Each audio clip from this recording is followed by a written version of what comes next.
Бүгін мен өзімнің Ташкентке қалай барып келгенім жайлы және қанша ақша құртып келгенім жайлы айтатын боламын. Бірінші Оралдан Шымкентке және Шымкенттен Оралға қарай 2 билетімді алдын ала алып алдым.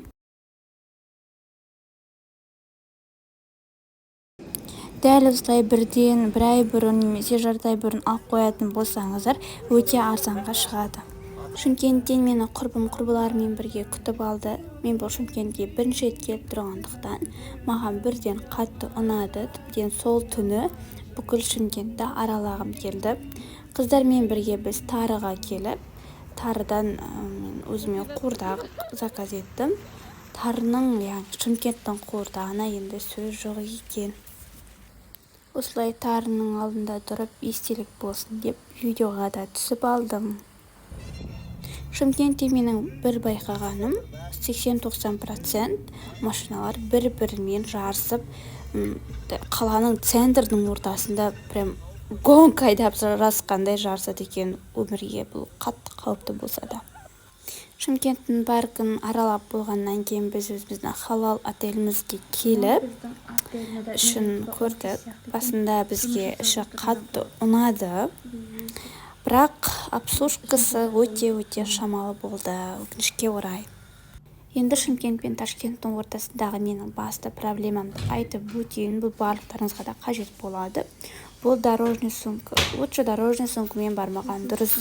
Если сізде көп зат болатын болса, және де покупка жасайтын болсаңыз, лучше чемоданмен барған дұрыс. Дәл осылай мен сияқты дорожный сумкаңызды қайта ашып, заттарыңыз сыйдыртылмай отырғыларыңыз келмесе, лучше чемоданмен барыңыздар.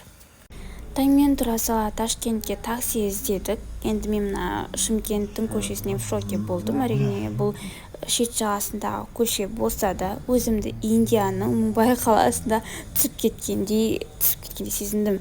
Шыны керек, адамдарда қызық. Егер сіздер де Ташкентте отельде жатуды пландап отырған болсаңыздар, бір ай бұрын отельге қарап брондап қойған дұрыс болады. Біз екі жақтан екі отель қарап брондап қойдық.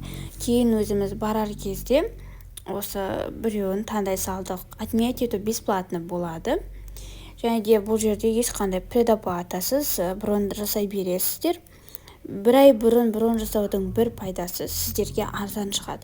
Ал енді прям тақалып қалған кезде брон жасап отель қарайтын болсаңыздар, қымбаттау болады. Шымкенттен Ташкентке қарай баруға біз таксиде 2000 теңгеге таптық. Жолдан осылай тамақтанып алдық та, Шымкенттің әдемі жолдарын қарап отырып Ташкентке қарай жол тарттық. Маған Шымкенттің таулары, табиғаты өте қатты ұнады, шыны керек. Прям өзім ауасын жұтып жүргім келді сол жерде. Алайда бұл мүмкін болмады. Бұған бізде көп уақыт болмады.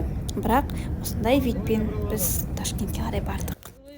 Кейін міне біздің тағы да басты проблемамыз дорожный сумка мен чемодан туралы болмақ. Біздің үшінші құрбымыз чемодан алып шығып бізге повезло болды. Дорожный сумкамыз өте қатты ауыр болғандықтан жартысын осы қыздың чемоданына салдық. Таможнядан өте салысымен бірден осылай сим-карта жасатып алдық. Кейін отелімізге де келдік. Енді мен бұл отельге жирный плюс қойғым келіп тұр. Өте керемет отель. Енді бұл отель жаңадан ашылған отель болғандықтан ба білмеймін, бізге обслужкасы өте қатты ұнады. Біз не айтсақ та 5 минуттың ішінде бүкіл немізді орындап, қажетімізді алып келіп жатады. Іші де өте уютный, атмосферный, главное чисто, өте таза. Бізге қатты ұнаған отель. Тағы да барып жатсақ Ташкентке осы отельді таңдағымыз келеді. Сіздерге де осы отельді таңдауларыңызға кеңес беремін. Июль айында Ташкентке барған дұрыс па? Бұл дұрыс емес екен, оказывается, достар. Бұл кезде Ташкент өте қатты ыстық болады, адамды прям күйдіріп жіберердей ыстық болады. Біз сондықтан уже күндіз ешқайда шықпадық, тек салқын түсе бастаған уақытта ғана шықтық, және де анау-мынау простой жерлерге бармадық.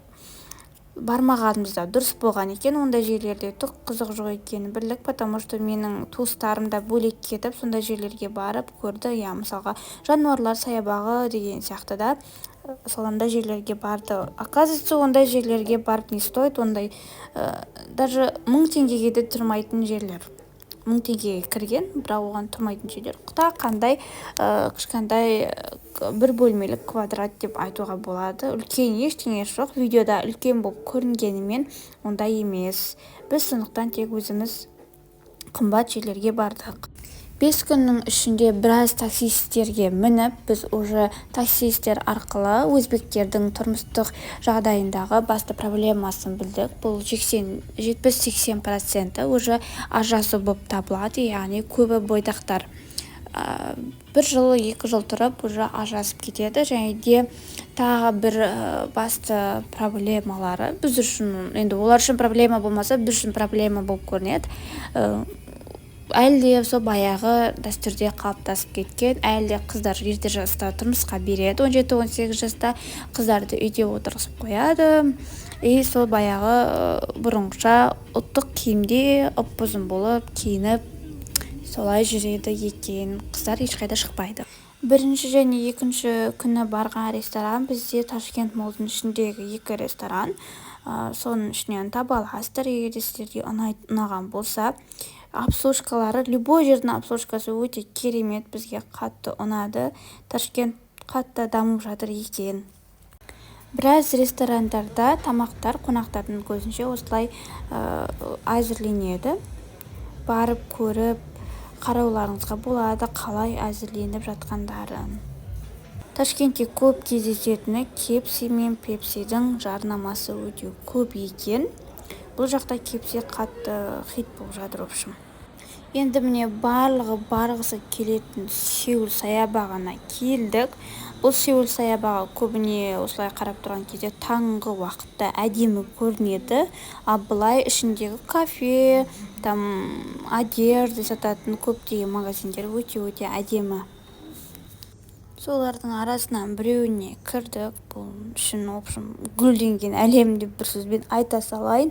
Іші өте әдемі, атмосферный, таза, обслужкасы жақсы, тамақтар да өте тәмді, тыныш, бізге ұнады.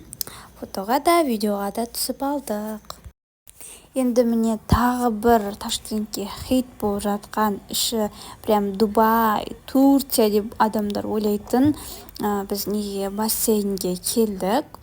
Қазір ішін осылай көрсетеміз. Алдымен кірген кезде осылай сіздерді машинамен қарсылап алады да, кішкене алыстау болғандықтан кіреберіске қарай жеткізіп тастайды. Вот міне тиктокта хит болып жатқан таудың ортасындағы, даже таудың жанында, түбінде деп айтуға болады, өте керемет бассейн.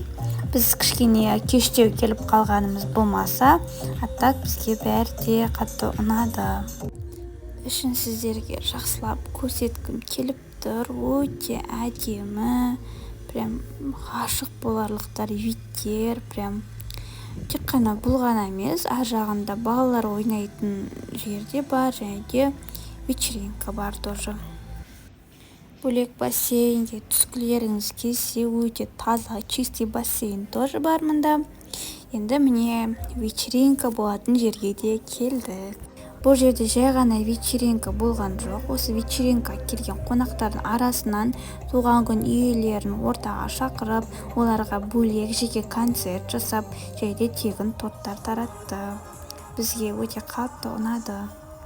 Енді тек ресторандарға бара береміз бе, тағы бір жерлерді көрейік деп өзімізше кететімізге соңғы күн қалғанда, күн жанып тұрған кезде 1 сағаттық жерден аквариум көруші мұнда келеміз ғой.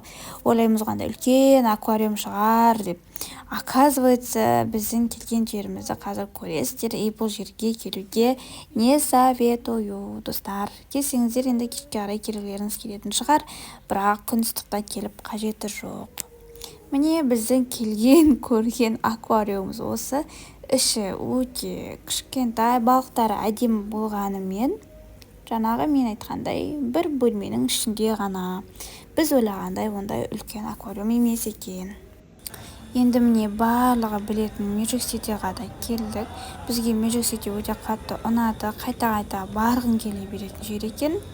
Өте жақсы, өте керемет ойластырылған жер. тамақ ішіп отырған кезде осындай бір керемет шоу болды, концерт болды. Фонтандар атылды, адамдар өте көп болды, ар жағында көріп тұрсаңыздар.